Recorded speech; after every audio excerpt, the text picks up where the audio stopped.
Mission. My name is Joyce, and today I wanted to talk to you a little bit about myself, how I came to be a dietitian, how this career sort of developed out of something that I'm so interested in. So come on through and let's have a chat.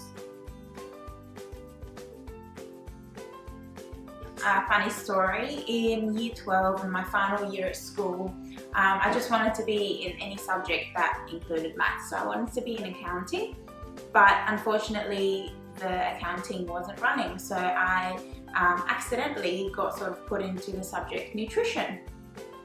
And that's how I ended up in a career in nutrition, and I call that fate. Because even though all my life I have been raised in a healthy family, we eat healthy food, I've still been around people who overcare about their weight, overcare about, eating less calories, exercising too much. And so I then started growing up in this environment and taking that on, and I started to care about what I was, eating and how much I was exercising, to the point that by the time I was 11, I had my first gym membership, so that's quite young. Then towards the ages of 13 to 16, I was going on any diet you could think of, from just drinking diet soft drinks all day, to just have no calories, to just restricting food altogether, to trying lemon detox diets, so all the bad, silly stuff you can think of. And it got me quite sick, so it was kind of the slap in the face that I needed to just wake up and go, okay, this isn't the way to go.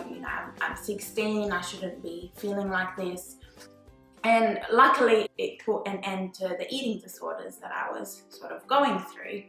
Although I still kept, over caring about what I was eating and over exercising at times. When I finished my studies in university, I became quite aware of that food is nourishment.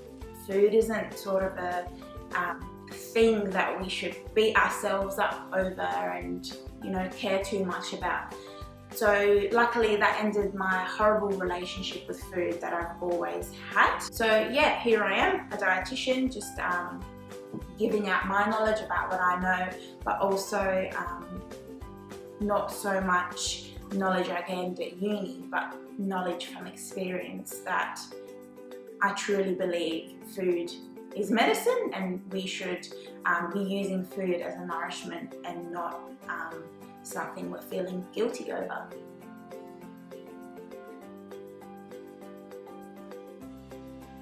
Helping people is something I've always wanted to do, and this was the perfect scenario to do it.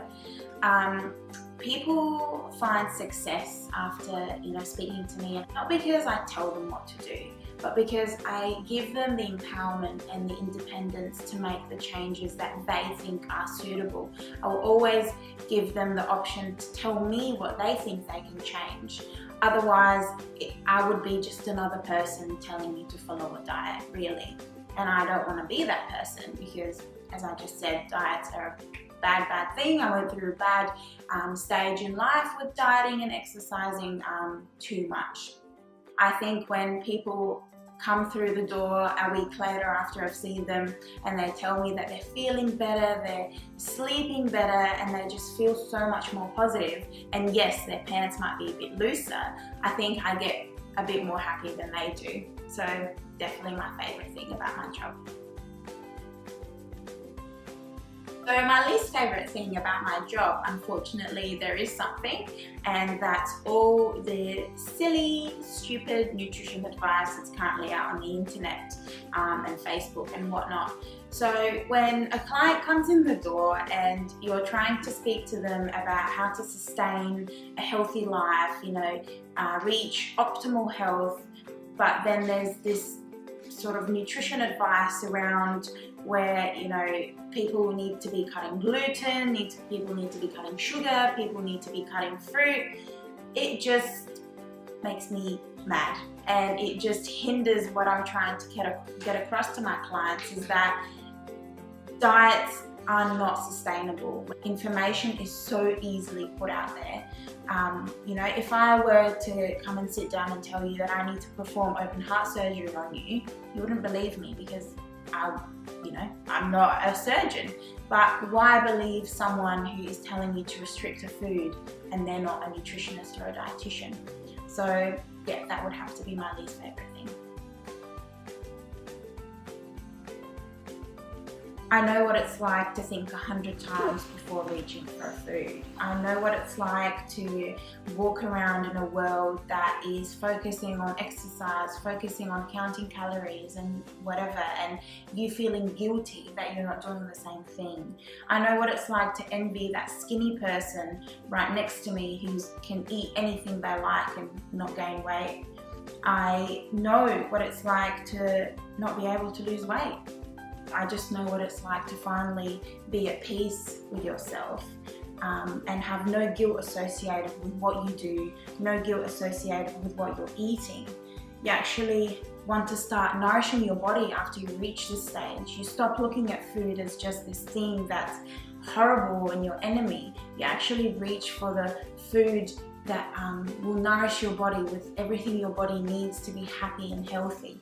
And even if that means that you're reaching for chocolate sometimes, when you reach that stage of being at peace with yourself, no matter what you eat, it just does not matter anymore. Our life shouldn't be based around food, because health is more than just that. Food is just one part of the whole equation. Once my clients realize this, happiness, healthiness, and overall success just come by themselves.